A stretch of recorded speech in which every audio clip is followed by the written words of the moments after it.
Hello, this is Somi Lee. I'm 30 year old nursing student. I'll be presenting about understanding intergenerational trauma related to Australian Aboriginal and Torres Strait Islander. I want to start with paying my respects to elder past, present, and future and acknowledging the traditional custodian of the land we are gathered. My topic for discussion today is health disparity that many Australian Aboriginal and Torres Strait Islander peoples face. It is critical to understand that Aboriginal health includes the social, emotional, and cultural well-being of the entire community in addition to an individual's physical health. Significant differences in health outcomes are still experienced by Aboriginal and Torres Strait Islander peoples as a result of colonization, dispossessions, and the stolen generations and persistent systemic racism. Related to Australian Bureau of Statistics 2024, compared to the person living in non-remote area, about 22% those living in remote areas were more than 3 times as likely to have seen a general practitioner associated with an Aboriginal medical service or community clinic, about 70%. This highlights the importance of culturally sensitive services as well as the disconnected in access to and confidence in mainstream healthcare. These differences show how important it is to continue offering safe, culturally sensitive treatment in order to enhance health outcomes in all circumstances. So second question is about the barrier to achieving the health outcome. So firstly, the term of intergenerational trauma describes how trauma is passed down from one generation to the next. Events including the forcible removal of children, loss of cultural identity, land dispossessions, and institutional discrimination are the root causes of the trauma for Aboriginal and Torres Strait Islander peoples.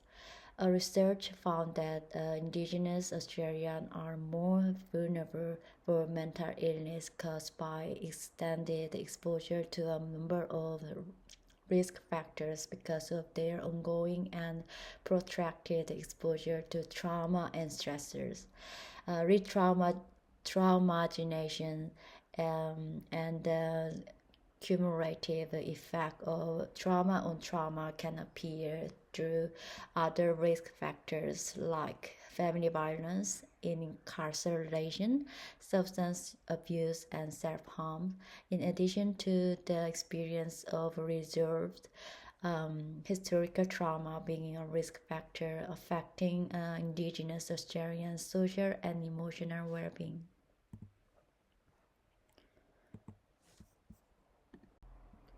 So the patients who have experienced intergenerational trauma in Australian healthcare settings may exhibit symptoms of fear, disengagement, or mistrust, which could be interpreted as non-compliance or lack of interest. Psychological distress, institutional mistrust, and disengagement from healthcare are all symptoms of intergenerational trauma, and unconsciousness bias and culturally unsafe clinical settings frequently exacerbate these effects.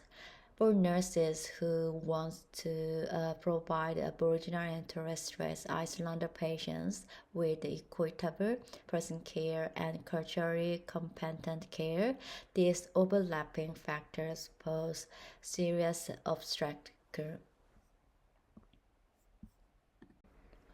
The third question is about the role of nurses I can identify. In clinical setting, nurses are essential in treating the effects of intergenerational trauma. A research found that health professionals regularly witness intergenerational trauma in the course of their work.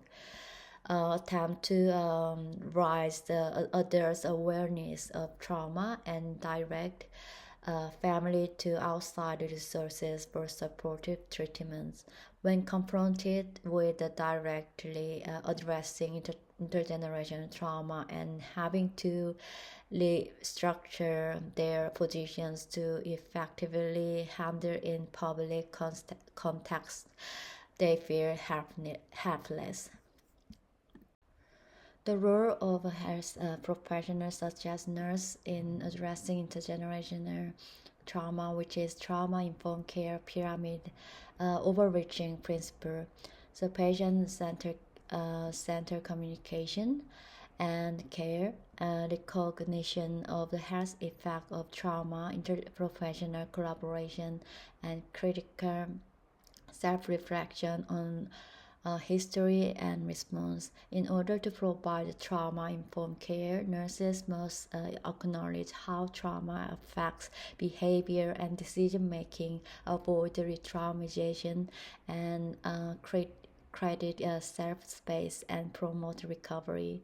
Additionally, it is critical to reflect on attitudes and prejudice, seek out ongoing cultural education, and deliver care that is based on compassion and understanding. To achieve better health outcomes, it is essential to actively listen to the voices of Aboriginal and Torres Strait Islander patients and advocate for them. The research identified implemented training will assist in clinicians' health practice and um, teaching programs interested in improving knowledge and clinical practice to address trauma. Reviewing existing training protocol will facilitate adaptation and development of future training to further improve patient care.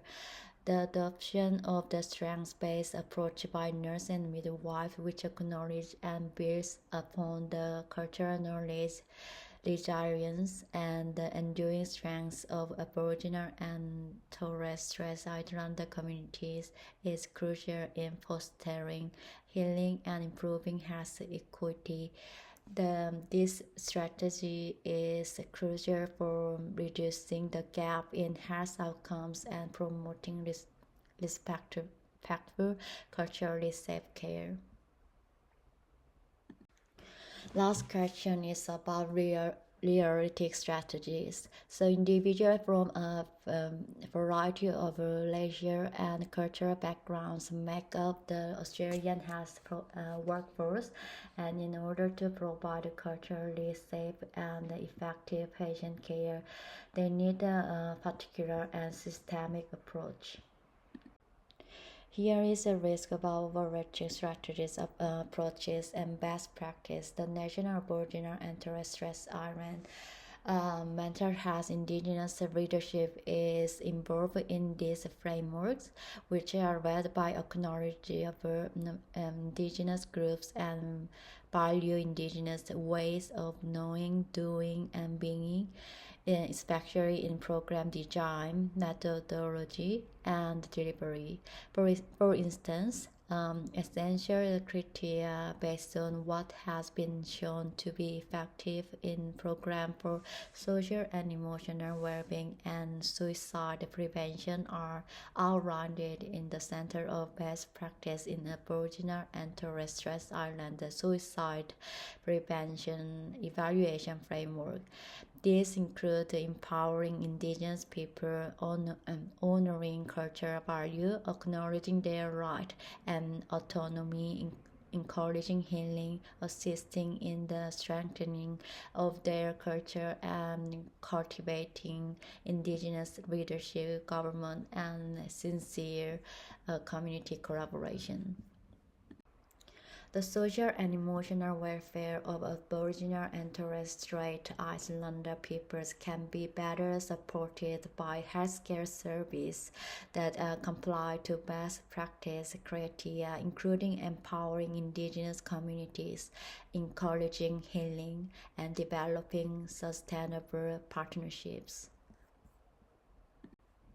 Addressing the persistent health disparities faced by Aboriginal and Torres Strait Island people requires acknowledgement of the intergenerational trauma, promoting culturally safe, trauma-informed, strength-based treatment that encourages recovery and empowerment. It is a critical function of nurses and midwives. We can help to close the gap and enhance the long-term health outcomes by actively listening, considering our biases, and collaborating with communities. Thank you for paying attention of my presentation.